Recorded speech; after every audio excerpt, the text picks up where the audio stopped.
The history of England started with the Anglo Saxons, or the Angles and the Saxons and the Jutes, who came from northern Germany, Jutland and the Frisian Peninsula. Now, it's our history. If you're English, you should know about this. Read up about it. Forget the battles, just read about the people, what they did, what the contribution they've made to this country. The language. I mean, how many languages are worldwide language now?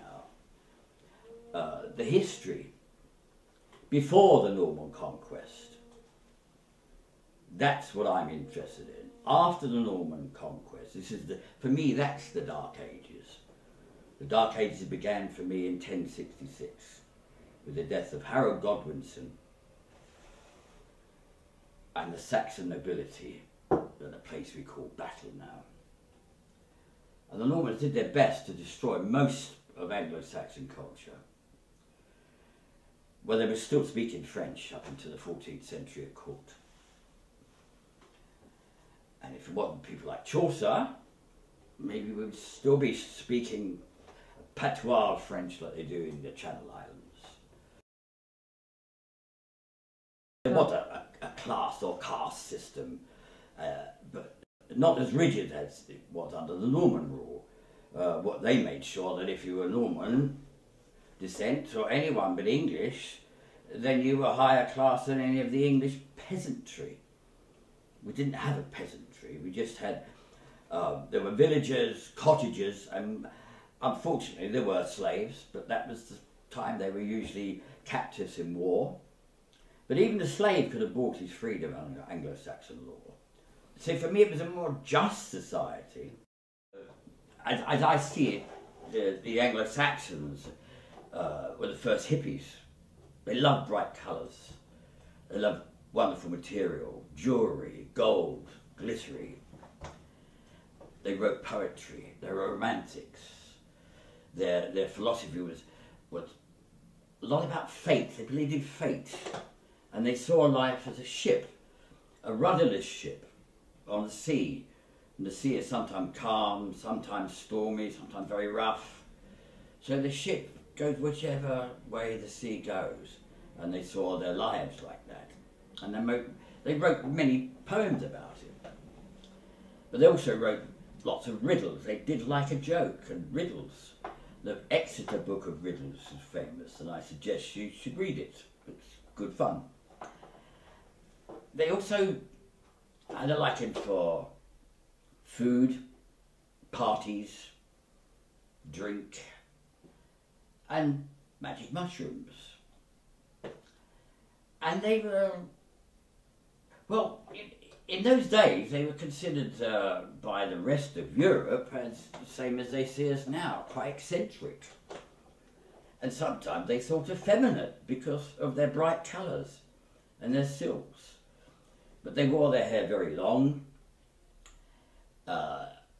Some had large moustaches, some had beards, some just had a beard, or some just had a moustache.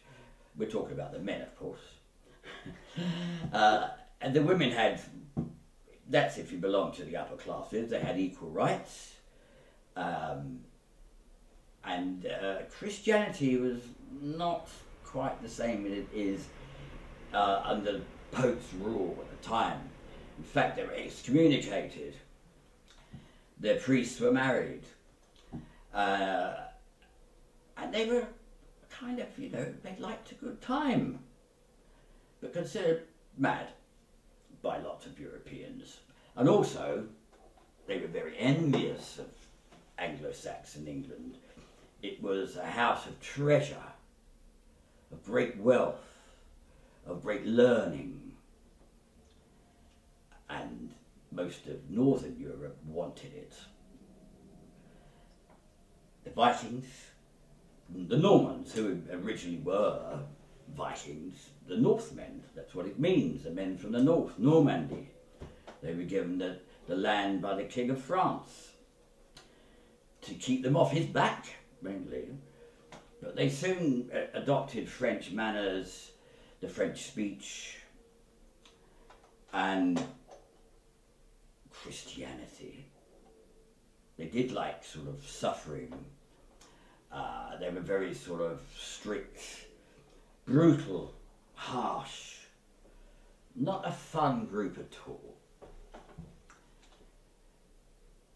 But the Saxons, for me, these were they were a special kind of people.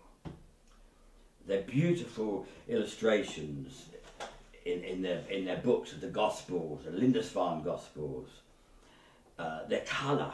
They loved colour. They loved the sun. And they loved beauty. In fact, there's an old saying, I think it was some Roman had said, some more slaves came in, and one Roman said to the other, who are these people? And he said, Angles. He said, they look more like angels. Well, I would say that, wouldn't I?